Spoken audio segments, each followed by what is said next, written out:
have a lot to get to with Standard Speaker Sports Editor Dave Seaman, so I won't mess around. Let's start, Dave. Hazleton area high school football, they beat Valley West 17-15 on Friday night. Great coverage from Steve Stallone of the Standard Speaker. Damon Horton broke up a pass on a two-point conversion, Dave, that would have tied the game. He had 159 yards receiving as well and 2 touchdowns. Now, before the season, Mike Brennan said they were going to be strong at linebacker. I was reading Steve Stallone's article on Sunday, and Josh Zukowski back from injury at linebacker. He had double-digit tackles in this game. Adrian Otero, double-digit tackles in this game. So, Dave, a big win for Hazleton area. They come back. They get Williamsport, a team that won the District's 2/4 Sub-Regional 6A Championship last year. Another very talented team who's scoring a lot of points this season. They'll have to stay strong on defense. Just talk about the win a bit and moving forward, playing a good Williamsport team at home. Well, right now, it was. If you look at last week's win, that was we have talked in the past about the Cougars needing a confidence booster and a signature win, if you will. And I think they got that. I think. I'm sure there's an extra hop in there, a step in practice this week, and you can't measure what that's going to do for the Cougars going forward. That doesn't mean they're going to win every game from now on, that they just have to show up and expect a win. Marion Volleyball, they beat Nativity Girls Volleyball. Always a great rivalry, Dave. Senior Gianna Augusti had 34 assists in this one. Jasmine Mooney still there. I mean, outstanding. Finally, her senior season, 22 kills. It's a big win in Division 4 of the Schuylkill League for Marion early in the season. You mentioned MMI girls volleyball off to a good start. Yeah, I mean, you look at Marion, but also MMI with 2 big wins over much bigger schools in Berwick and North Pocono in their first 2 matches.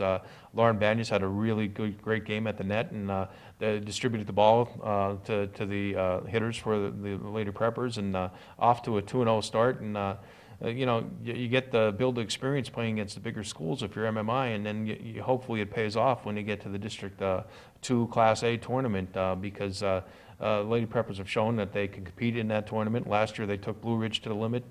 Blue Ridge had a very powerful team last year in District 2. And Dave, let's stay in Freeland. MMI, they hire Cy Fulton as their girls basketball coach. Did not play junior varsity and varsity girls basketball last year. Numbers just weren't there. They're really trying to build up the program. A few years ago, we talked about the importance of a junior high program there with their athletic director. They still had that, and they've had some success there at the junior high level. And Fulton, former Bishop Hayfie boys coach, coached at Penn State Hazleton as well as other stops.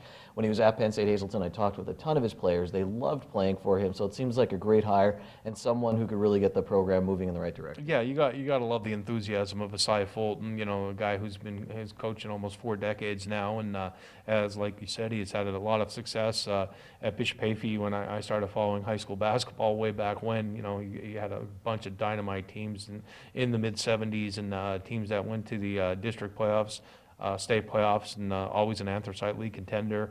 They're a fun team to watch. And Dave, this weekend, big college football game as Penn State hosts Pittsburgh. Great rivalry, Penn State and Pitt. Penn State looked, Dave, really good. I know against the weaker Akron team, limited the penalties. It was almost a perfect game. Pitt had to go to overtime against Youngstown State that's an FCS foe, Dave. However, why am I still getting night sweats? Why am I still nervous about this Pittsburgh team coming into Happy Valley this weekend? It's a rivalry. You have to. I mean, it's just you wouldn't be a fan if you didn't, because anybody who has followed Penn State football for a long time know that Pitt was always the season-ending game, and it always was a big deal.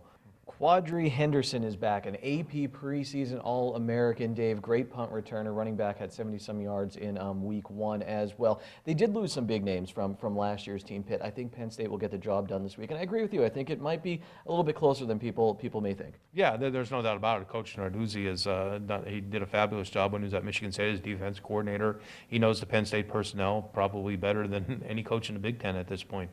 And they've been preparing for it all offseason for a crack to come to Penn State and make a name for themselves again. Not only did you got to remember, not only did Pitt beat Penn State last year, they also beat Clemson last year, and I think if I remember correctly, Clemson won a national championship. So Pittsburgh's not going to be awestruck by coming to Beaver Stadium, 107,000 people, but it's up to Penn State to play well and start a lot faster than they did last year against Pitt, because if they do that, then Pitt gets some confidence. The Lions can find themselves in some trouble. Punter Blake Gilligan for Penn State, Dave. Great year last year. He'll be key this year, keeping the ball away from Henderson, or key in this game. And finally, Dave, you said Notre Dame. You think they're going to beat Georgia this weekend? I kind of agree with you. Just knowing Notre Dame was in a lot of close games last year. They beat Temple week 1. I think the Irish have a good chance this week. I agree. Georgia's starting quarterback was hurt last week, so they're going to be counting on a freshman quarterback. to come in Notre Dame Stadium in the evening on the road. But Notre Dame's offense is, they could be really, really good this year. Showed flashes of it against Temple. They weren't perfect, but which team is perfect, opening day? So they have a chance to excel against a good Georgia team, and Notre Dame cracked the top 25 with their win last week. You win this one, no Notre Dame, they'll jump up to number 15 in the country, and from there anything can happen. All right, anything could happen this fall sports season, so make sure you're following along in the Standard Speaker and here on SSP TV News. Dave, see you again soon.